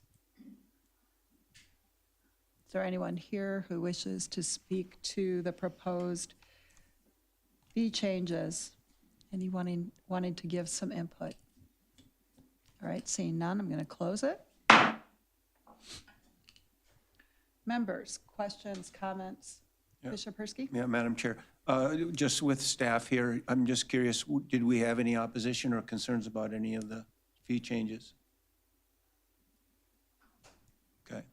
Sounds like we didn't get anything from the public. Are you meaning like internally? Yeah. So in general, the process is, we'll calculate the fees and then we work with the department. So it's really the department's suggestion on it. And generally, 99% of the time, that's what we're going with. So. And it's good to see that we're able to go ahead. I hate to call it cleanup because it's more than that, but being able to show what has changed with community corrections and what's getting moved. And then I know that I got a chance to talk with Randy a little bit about with moving to county assessing and being able to lower those fees, what you're able to do. I mean, it seems like working with those other jurisdictions and being able to bring down the cost, and then just reinforcing that's outside the city of St. Cloud. Who knows, maybe at some time the city of St. Cloud will decide they want to do something different, or you may want to stay away from that. I get that, but that does result in a real lowering of the costs for people, so appreciate that. Members, any questions or comments or a motion to approve? Madam Chair, I'll make a motion to approve the fee changes. Great. Second. Got a motion and a second. Thank you, Commissioners Notch and Persky. Seeing no further discussion and with appreciation for the work that went into this, all in favor signify by saying aye. Aye. Aye. Opposed, same sign. Aye. Thank you. Thank you, Lee. That was an aye. Appreciate that. All right, thank you. Thank you. Okay, we have one more item. Jennifer, you want to come on up? Human Resources.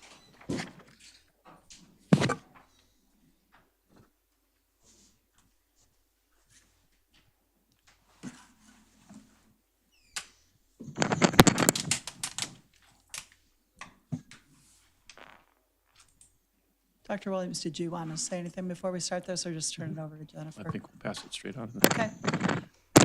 Welcome, just for the public. Let's go ahead and say who you are and Good morning, Madam Chair, members of the board. Jennifer Thorsten, HR Director. This morning, we have Scott Lepak with us with Barna Guzzi and Stefan to update you on a recent employee matter of Tim Bauer in our LELS bargaining unit and a recent settlement agreement of the parties of Stearns and LELS. With that, I'll turn the presentation over to Scott. Thank you, Commissioners. Again, Scott Lepak for Barna Guzzi and Stefan. The agenda item before you today is a request for continued payment. Again, as Jennifer indicated, this is a part of a grievance settlement. The employee at issue slipped and fell on the ice returning from a work break in January of 2023. So this is about a year and a half old.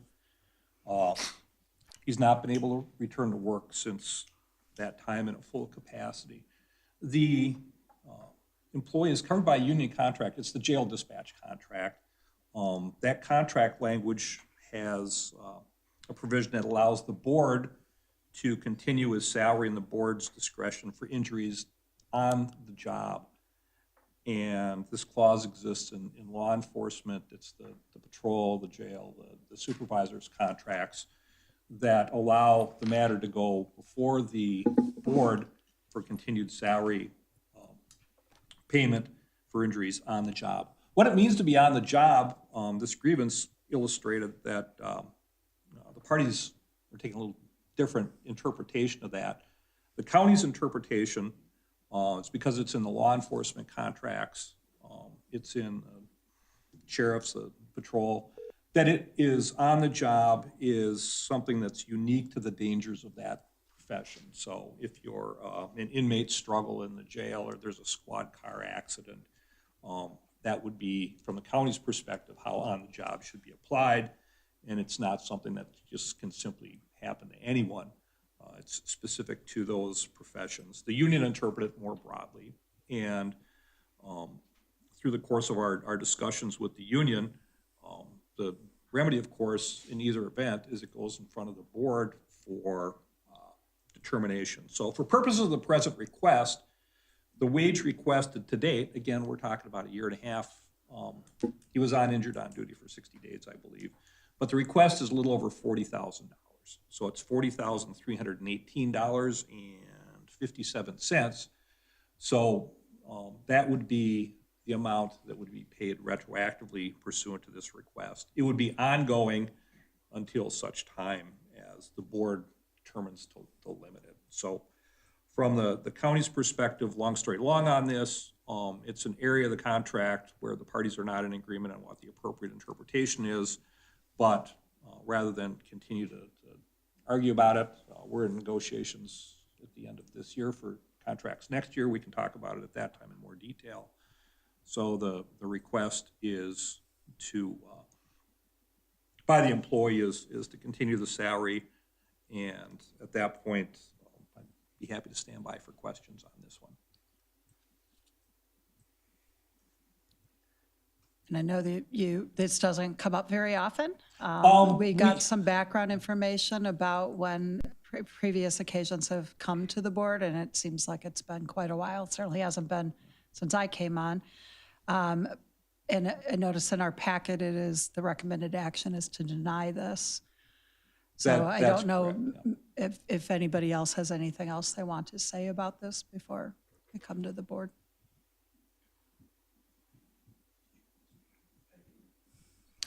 Madam Chair, we haven't had a grievance in this article related to this language with LLS Jail Dispatch.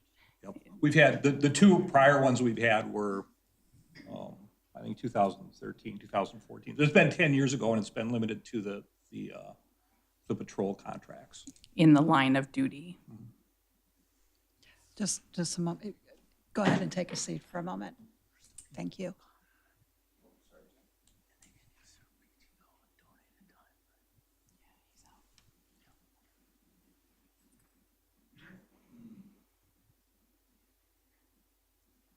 I'm sorry, I couldn't hear you. Go ahead. I was saying the jail dispatch contract, we've had the language back as far as 20-some years. We haven't had this article challenged in that period of time. There's not that precedent. We've had a couple cases similar in the patrol contract. It's on the intent versus on duty is the difference. Were they in the line of duty or were they on duty? So there's that, and there was lots of questions that at least went through my head, and other members might have had it. Again, I've got a chance to have at least a couple conversations.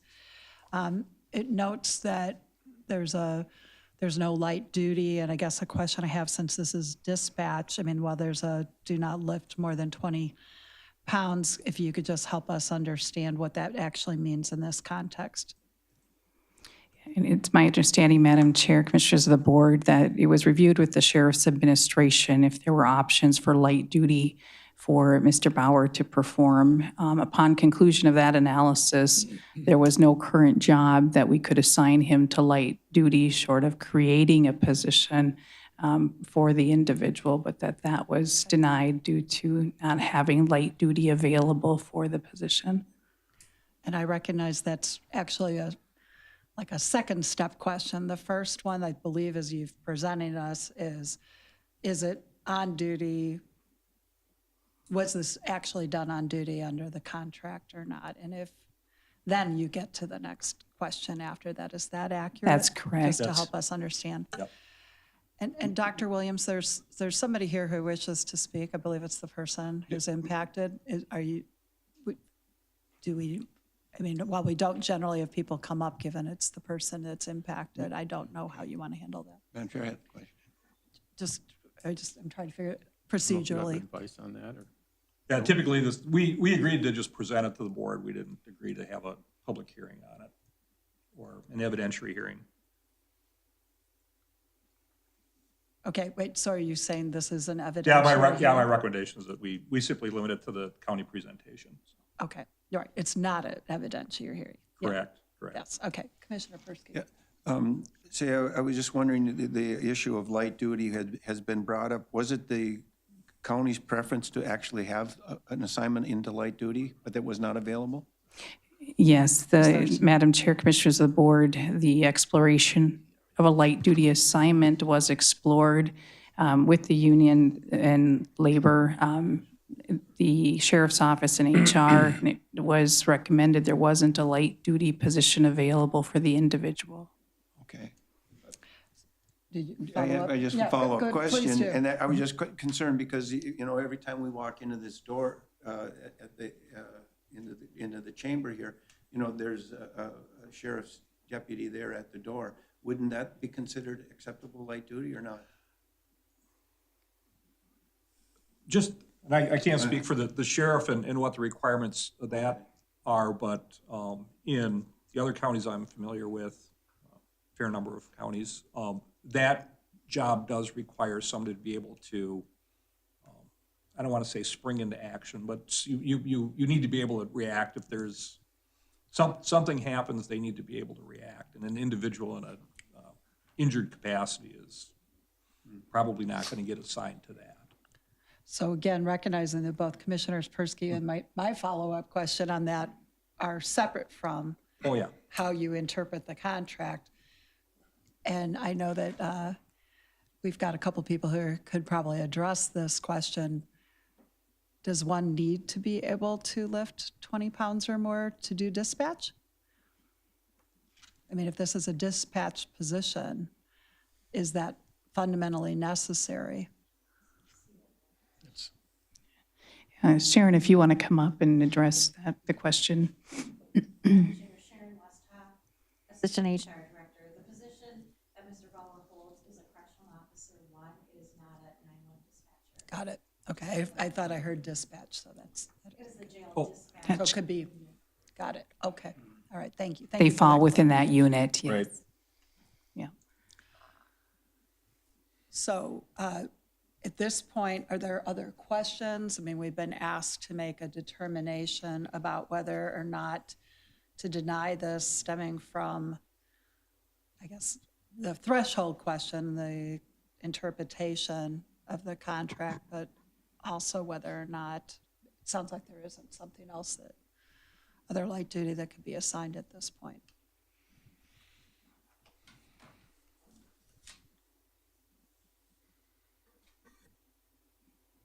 Members, Commissioner Lensmeyer, you have any thoughts or questions on this one?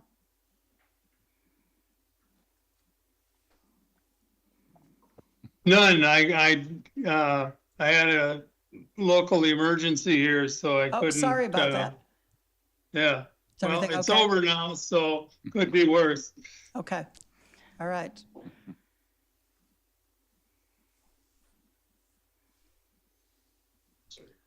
Members? It wasn't gonna get any better. What other information, if any, do you need, and/or how would you like to proceed? Commissioner Bertram, would you? I can tell you're pondering. I'm not pondering, I'm waiting for somebody to make a decision. So I guess, obviously, need a motion. we pay legal, that's what I was waiting for, but we pay legal and human services. I mean, this is obviously something new to me, but we have to rely on the professionals that we retain. You know, this, we probably could get a lot deeper into this, but it's really not our place to do that. And we got to rely on legal and staff. So I guess I'll make a motion based on their recommendation to deny. Okay, there's a motion to deny the request based on the advice given. Is there a second? I guess I'll second that, Madam Chair. There's been a motion and a second, recognizing that these are just challenging, which is why it's hard, and we want everybody to be able to be back as quickly as they can to work. See, do you have a Yeah, I follow-up? was just going to say, you know, these are, again, difficult situations, and you know, I guess we have to make decisions based off of the information we have. And they're always hard and unfortunate, but. Yeah, agree. Seeing no further discussion, all in favor of the motion to deny signify by saying aye. Aye. Aye. Aye. Opposed, same sign. The motion is denied, and certainly with appreciation and hoping for a speedy recovery. Thanks for letting me speak. Thank you, Madam Chair, Commissioners of the Board. Thank you. Thank you. Okay, issues by commissioner. Why don't you go ahead? So I know we want to recognize somebody today. Commissioner Bertram, we'll First, have you go it's first. already brought up a couple times, vote, whatever you do, today is primary day, so please vote for folks that are listening. And I think I asked for this, but I'm not positive. Mike, if I can get the, or if we can, obviously, the architect engineer budget. I don't know that I ever saw the contract, and I'd like to see that. And then two, what the budget was preliminary, like up to this point, and then where are we at with that budget? I think that would be helpful for all of us. If you haven't seen it, I assume you do. I'd like to know that. And then Highway 23 looks to be, it's going to be completed, the New London, the Painesville section, by the end of September. It will be open. There will be a ribbon cutting for the final leg of that. And I believe, I'm going to get word out on that, but we'll all be invited to that. And I believe that's the 24th. No, I'm sorry, the 27th. It's not going to be on the Friday at 11 o'clock over by New London. Certainly huge project, huge benefit, Wilmer to St. Cloud. So I will make sure that you get invitations for that, but be aware of that. And then lastly, just want to recognize former Commissioner Don Oddie today. It's 11 years today exactly that he went to heaven. So I thought it would be appropriate. I talked to the family this morning. I said I'll recognize Don and ask everybody to keep him in his in their memories and in their prayers today as anniversary of his passing. So that was today, 11 years ago. Thank you. Thank you. Commissioner Lensmar, you got anything? No, sorry, I missed that last discussion. And we had an emergency here in the room, but no, I'll leave it at that. Anything I would add might actually be a subtraction. Oh, thanks. Well, thank you. That's actually good words of wisdom for all of us to remember, not about you, but in general. If you're adding, don't subtract. All right. Commissioner Persky. Just on the election, Randy, I appreciate all the work your staff has done, and hopefully things will go smoothly today. Also, just kudos to the folks that were out at the fair. It was nice to see the departments represented and people turning out to talk to our folks. So nice to see that expansion of presence, and looking forward to next year. Steve? Yeah, a couple things. One of them, just thanks to Administration and Parks for coming up with a plan to have funds available to either replace or improve or get new playground equipment or et cetera in some of these townships. The other thing I just wanted to mention on E2, which was the Biogasco project, they're doing the same ones doing the Reek farm over by Lake Henry, Painesville. And the person did tell us at the public hearing that they plan on having an open house. So at the Reek farm, once that one is up and running, so we should be getting something on that in the near future. And the other thing that I didn't get a chance, but I thought of after the fact, when the Stanglers were here on Sunrise Lake, I wanted to thank Eric. He was a 17-year law enforcement up in Crow Wing County prior, and welcome him back to Stearns County, because it was about a year ago they moved back into Farming Township. He's originally from, I'd say, Oak Township, Albany Township, between Freeport and Albany is where their family farm is. So yeah, so that was a nice addition to have Reed, give a little presentation and name a lake. So other than that, that is all I have. Excellent. Yes, it was great having Reed here. And for anybody who's out there listening, just make sure you keep the kids involved and engaged, because that will help them grow up to be productive and engaged adults. The primary, as has been mentioned several times now, especially, I hate to say it, if you live in St. Cloud, there are a lot of people running for offices. Today is your last day to help winnow down who will be in the run for mayor. That's true in 2 other places in this area. And then there's 16 people running for 3 city council seats. So get out and vote. As Jeff was reminding me about Don Oddie's, the anniversary of his death. Hopefully the next time we remind him, we can remember his birthday. So we'll have to find that one out. We don't normally do much about individuals, Ann Kofel, the longtime Deputy Director of Mid-Minnesota Legal Assistance here out of St. Cloud, retired officially on Friday, and she'd been working there since 1980, and the ripple effects of how people are engaged and working together as in community really has changed with her. I mean, she made a big difference of helping it be not just about the tool of lawsuits, but really the tool of working together to improve services and community. So I want to do a shout out and appreciation.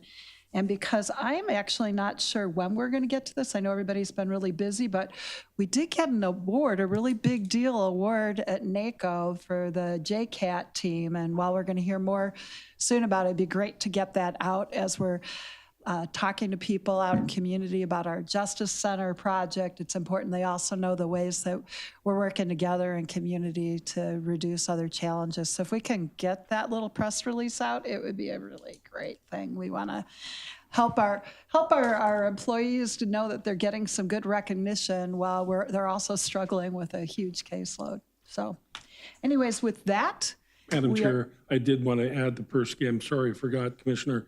But the fair was outstanding, outstanding. And I know that bite took. at the apple on our issues by Commissioner. Oh, I'm sorry. I didn't know that. know you wanted. I violated I'll bring it up next time, I promise. No. It was fabulous. It was really good. It was very good. Appreciate everybody being there too. So, thank you. All right, with that, we're adjourned. So. Hey, John.